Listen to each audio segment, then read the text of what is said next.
တေဝါတယ်ဘာအမျိုးတွေလဲတဲ့ရုပင်အမျိုးတဲ့တေဝါတာအားလုံးကရုပင်အဲ့တော့မောရှင်နဲ့မေခွန်းရှိတယ်ဒီတောထဲမှာတေလိုက်ရင်ရုပင်တွေရွယ်ဒီမှာရုပင်ရှိသွားရင် sorry ပါတေလိုက်ရင်ရုပင်တွေပဲကပ္ပဦးကျမ်းခန်းကြီး49ကျွန်တော်ကြည့်အောင်ကပ္ပဦး49ကပ္ပဦး49အခန်းငယ်3မှာ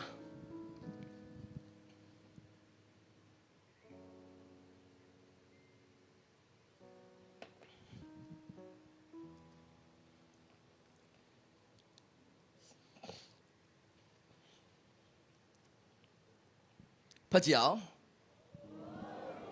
တင်းဒီငါတာဦးငါအစွမ်းတတိငါခွန်အားအစဦးဘုံအထွတ်တကိုးအထွတ်ဖြစ်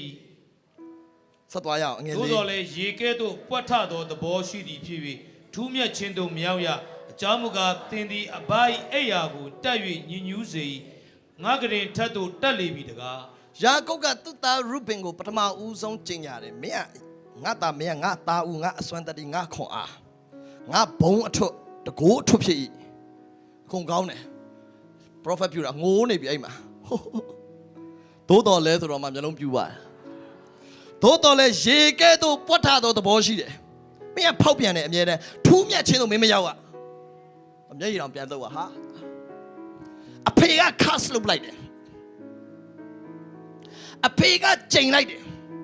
ဒီအဖေရဲ့ cast ကမရက်သွားဘူးဟိုမှာခန္ဓာရထဲမှာခံနေရတယ်ရူပင်ကြီးပဲခံနေရတယ်ဒါနဲ့တရားဟောရကျမ်းအခန်းကြီး33အခန်းငယ်6မှာတရားဟောရ33အငယ်6မှာ